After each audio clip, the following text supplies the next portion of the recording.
कितना सुंदर धुन पंडित जी बजौनी है इहे माने है और लूतो दीवा बार के जा मैया के आरती उतार के जा प्रसादी में दूगो लड्डू काढ़ के जा फल में केरा लेके जा जौने चढ़ैले बड़ा तोने नहीं लेके जा हमने के हिंदू के कम होशियार बनी से का भइल बा हो तो लइका के फोर्स में नौकरी लागल है का कहलो हो तो दुर्गा जी के खसी भात खाई लो 22 किलो के खसी चढ़ावनी केकरा के चढ़तले पहले केकरा के दुर्गा जी के आ गरम मसाला उनका घरे पहुंचाता है चढ़ल बा दुर्गा जी के कलहर घिचे ही ले जाके जाएंगे यह नियम ही है हो भजन कौन व्यास गाओ पर गणेश आई ना लाज बचाई ना तो बेंजी वाला की उत्तरदायित्व बनेगा रिस्पांसिबिलिटी बनती है कि ये भी भजन बजाएं इहो बजा उसकी फुलबम के नारा पाई है सहारा बा तो निमन लागी अभी ना जो हम गो तो गणेश आई ना लाज बचाई ना आ तलई ले भजन की कितने दिनों के बाद सजना आई रात बिनन की माई गोबर इवन जे नायका नो हंस दी बुढ़ो कहे कि ना ब्याह जी ठीक पावे बेंजी वाला रगे दे लाइक हो गई 10 बजियो की बाबू हुआ बाकी यूपी में ना बिहार में दो चीज देखते हैं मालिक एगो भक्ति एगो गरुड़ता शक्ति आ दोनों के दशा एक है भक्ति में राम जी लोग करे हनुमान जी कहे लोग करे शंकर जी आ तबो सोभे भक्ति करता एक और माने कर कि श्रद्धा भाव से करिबो तो हरि जी कृपा कर दी है दर्शनो दे सकत है आ उहे दशा बिहार में नीतीश कुमार शराब के कोदल कहीं कोनो दुकान में लोकट नहीं खा बाकी श्रद्धा भाव से जहे करिबो 15 मिनट में माल हाजिर पहले तनी टेंशन रहा तो कुर्ता पहन के जेबो फेफाना तले मौली जान जा कि जतर घीच है ए घरी कोनो टेंशन नहीं है बिहार में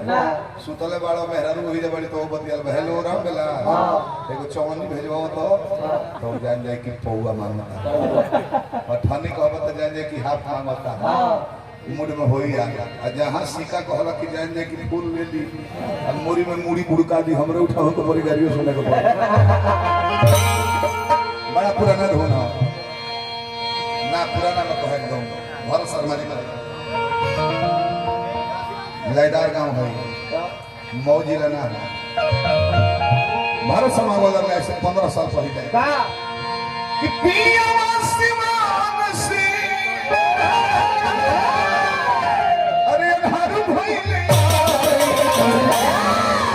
देवर पानी देहिया को कहियो गवाला तो दिन भैया नए लगेला मैं आवो मन पड़तो कहियो गवाई तो नए लागे आए घरी के लोया बताओ तनी गोली हम टेम्पू से मुड़ी धोके रखिए शैम्पू से ढोली मुड़ी सो गई तले के दिए फलक को अब बताई करे वो चला बोले बाकी ढोली में पानी जो बोले लगी तो जानी हम की जानू तो हर जवानी चढ़े आए करे बाजार का विष्णु है कि को कैसे लेके चल मदन का कैसे सुनाते नहीं भोजपुरी सम्राट भरत शर्मा कैसे बजाता ना ये बोलना हमने के सब है कहला कि नीमन से गई हो भाई अगर नीमन से 2 महीना का दीजिए ना तो अगला साल के केहू लगन के बायना ना एक बायना ना मिली नीमन के मांग रही तो पुलिस राइज बनाई बतन लेकिन नीमन में मुस्कोइलो मिले तो तनी भत चल जाए बनिया ले ली 1 किलो गेहूं बा 25 ग्राम मुस्कोइल रही तो बनिया ले ली चल दाना बढ़िया बा ई ना जो 1 किलो गेहूं बा 3 किलो मुस्कोइल मिला था घरे कोई बड़ा तोर जो चले कमारी की नकलुल दे ये कॉम्बिनेशन जरूरी है ई है परिवार है इसी के मालिक एक ही कक्ष में समकक्ष हो इसके पक्ष विपक्ष अपना लक्ष्य को प्राप्ति करेगा धन है गणेश जी कि गौरी बने सके हो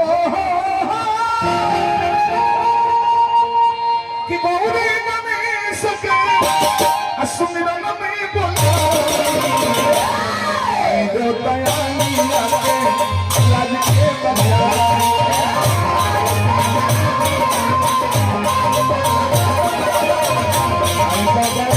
लाज के बजा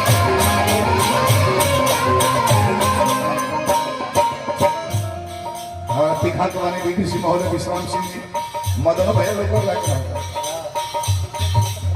प्रत्याशी वाली प्रधान के मदन भैया रोड पर आई मंच पर हमने भेटा नहीं तो भेटा तो नहीं भौरी गणेश के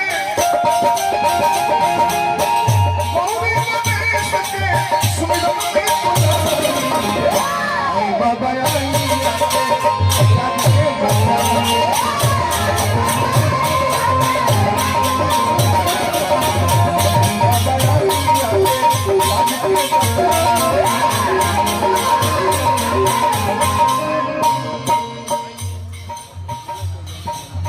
ब्रजेश गिरी जी वायना के नाम सभा एडवोकेट वाली